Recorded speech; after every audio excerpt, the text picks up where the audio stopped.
Nous voilà à Lecce, la, la Florence du Sud, baroque.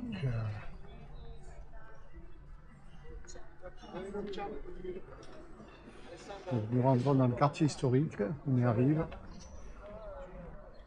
Pour l'instant, il y a de bonne heure, il n'y a pas grand monde. Hein, vous savez, on dirait comme... C'est un écusson, c'est l'écusson de la ville. ouais. Il y a l'arbre, c'est le même truc que tu as vu sur le panneau du match du terrain de foot. T'as la couronne et puis l'olivier. Arrivé la veille à l'essai, on a passé la nuit sur un parking gratuit à l'entrée de la ville. Je reconnais que le lieu n'est pas très glamour, mais il avait l'avantage de n'être qu'à 20 minutes à pied du centre historique, ce qui nous a permis de faire la visite de la ville de bonne heure. L'Essai est une ville importante du sud-est des Pouilles, et elle est située au centre du Salento, c'est-à-dire la péninsule qui forme le talon de la boîte italienne. Elle a été pendant des siècles un centre culturel, religieux et commercial prospère et l'une des villes les plus peuplées du royaume de Naples. Elle est réputée pour son patrimoine artistique particulièrement bien conservé et est considérée comme l'une des capitales de l'architecture baroque. L'Essai a pour ces raisons reçu des surnoms flatteurs tels que Florence baroque, la Florence du Sud ou encore l'Athènes des Pouilles.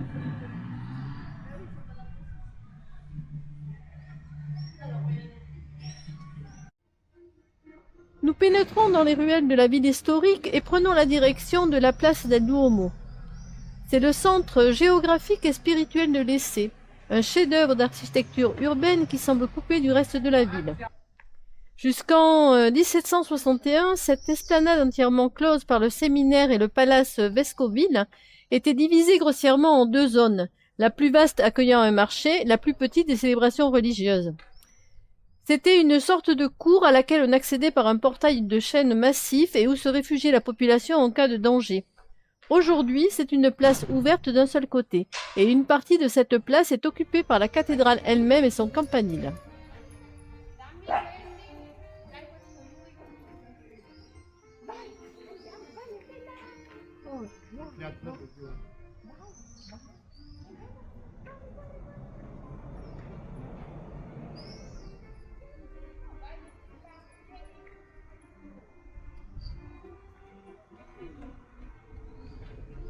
Nous commençons la visite baroque de l'Essai par le musée d'art sacré.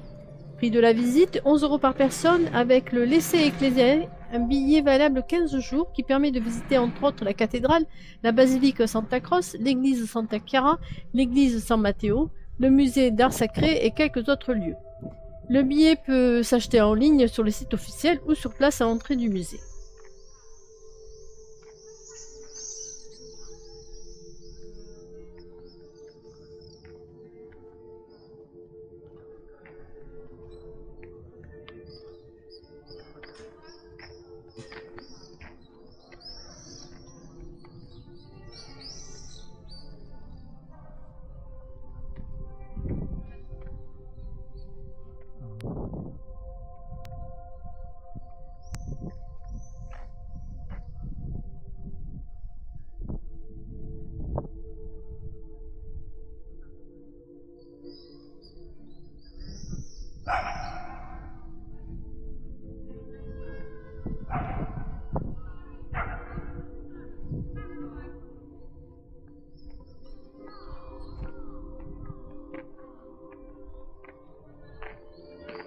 Regardez, je vais regarder. Ouais, là, c'est les trucs, mais c'est les explications.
Puis nous poursuivons notre visite baroque par la cathédrale Santa Maria dell'Assunta.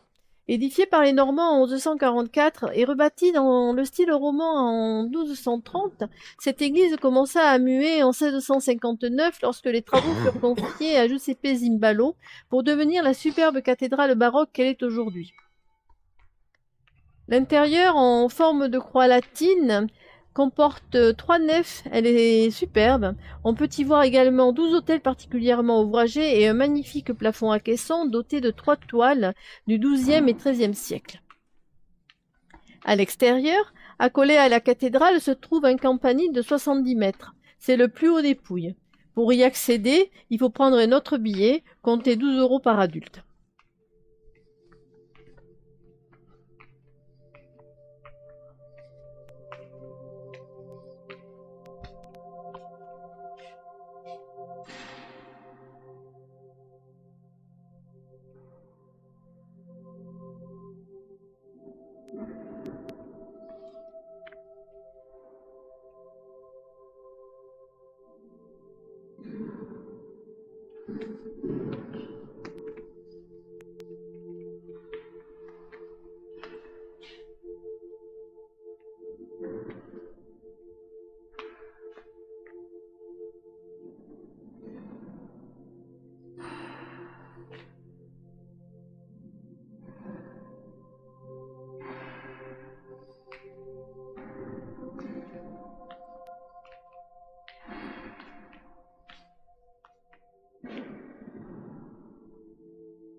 Puis nous poursuivons notre visite par l'église Santa Matteo.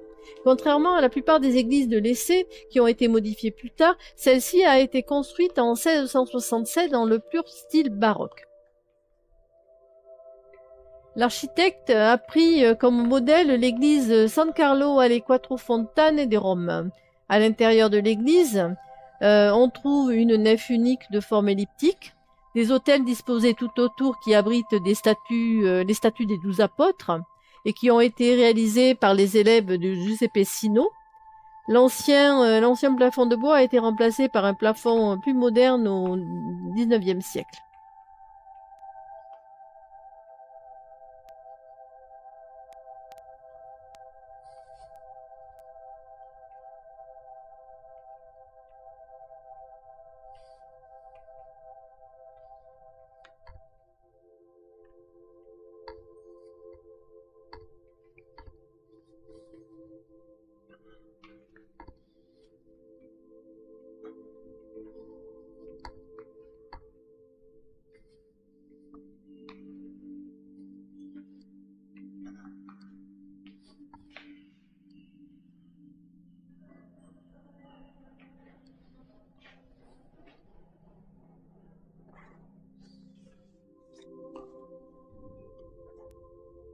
Nous sommes à la Chiesa Santa Chiara.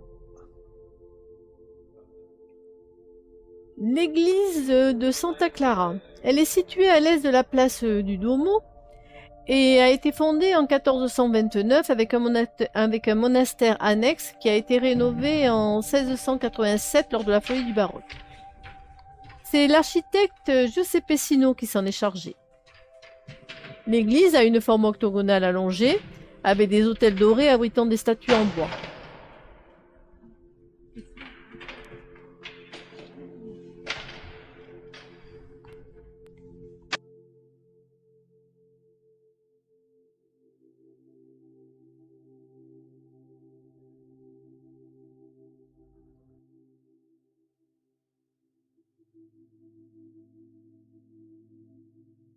Nous terminons cette visite de l'essai par un chef-d'œuvre du baroque, la basilique Santa Croce. C'est l'exemple le plus abouti de cette architecture en vogue au XVIIe siècle. Sa construction a débuté en 1549 pour se terminer un siècle plus tard. Elle a été construite à côté de l'une des portes d'entrée de la ville, au milieu des ruelles du centre historique. Du coup, pas facile de photographier sa magnifique façade qui est ornée de sculptures et d'une rosace. Avant même d'entrer dans la basilique, on est époustouflé par tous les détails et les sculptures qu'elle possède. La pierre calcaire de l'essai, très tendre, permet toute l'exubérance. À l'intérieur de l'église, on trouve un style Renaissance, tout comme la partie inférieure de la façade avec les colonnes. La nef au plafond à caissons dorés est entourée de 14 chapelles, toutes richement décorées dans un style baroque.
Bon, vous trouvez quand même amphithéâtre. Non, tu comprends qu'il y a besoin d'être restauré.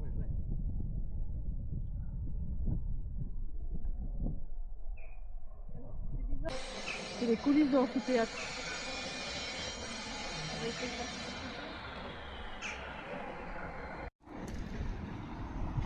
On quitte l'essai émerveillé par son style baroque unique et ses ruelles pittoresques, pour nous rendre à Otranto.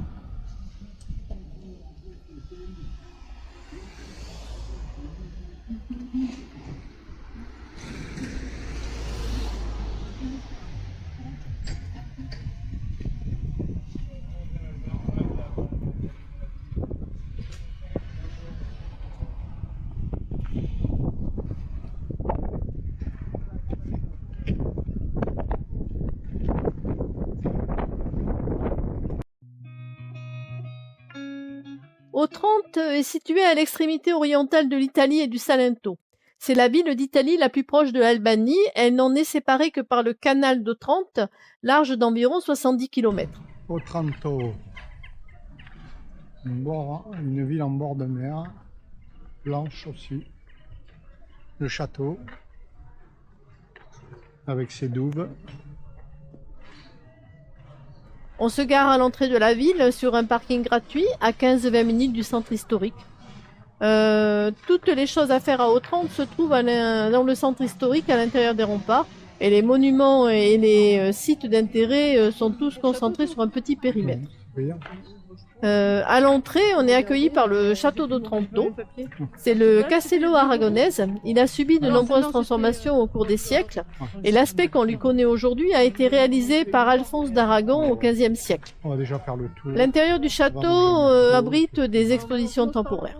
Ouais. On fera l'intérieur où il sera plus frais. Je pense que peut-être un petit coin sympa où se prendre quelque chose à grignoter.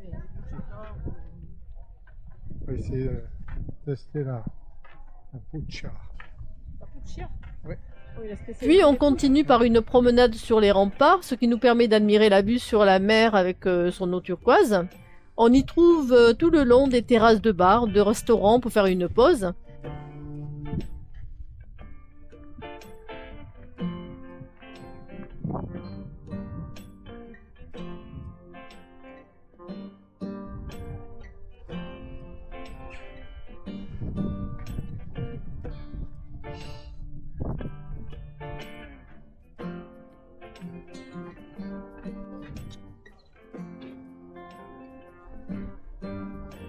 Ouais, il y a une voie de l'eau aussi. Mais on doit être face à la mer, à la base de la mer.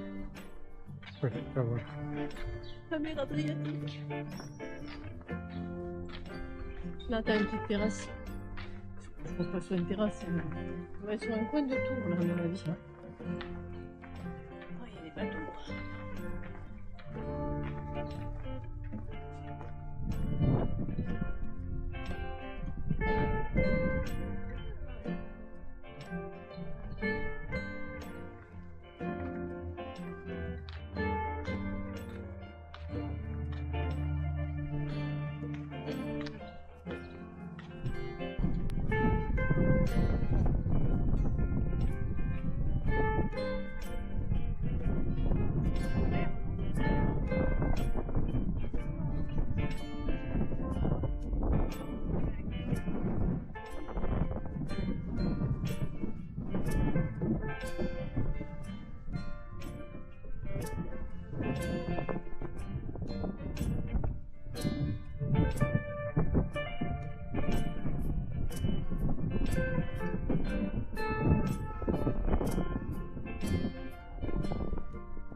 Et voilà. On reprend la gamelle en direct.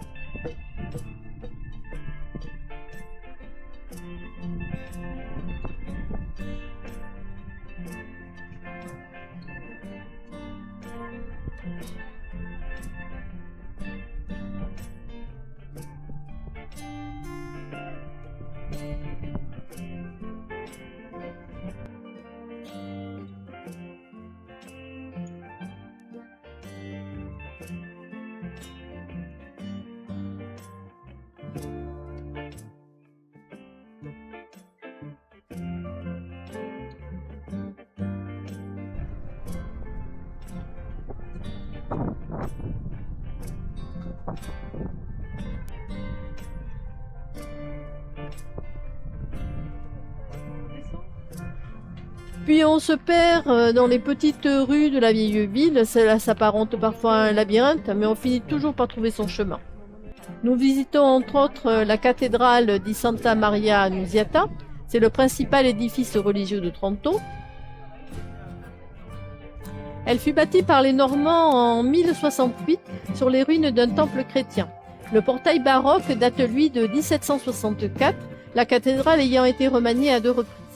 Le sol est entièrement pavé d'une immense mosaïque représentant un arbre de vie, réalisé par un moine en 1166, avec près de 600 000 tesselles.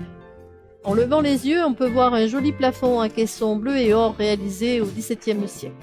Et au sous-sol de la cathédrale se trouve une crypte du XIe siècle qui contient 42 colonnes composées de granit et de marbre.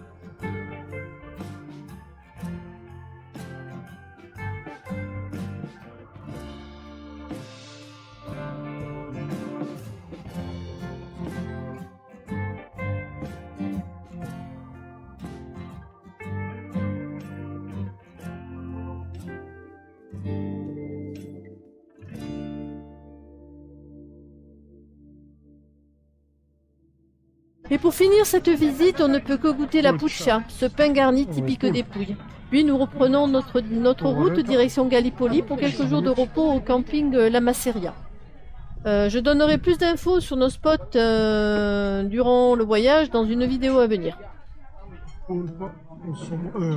Puccia au saumon.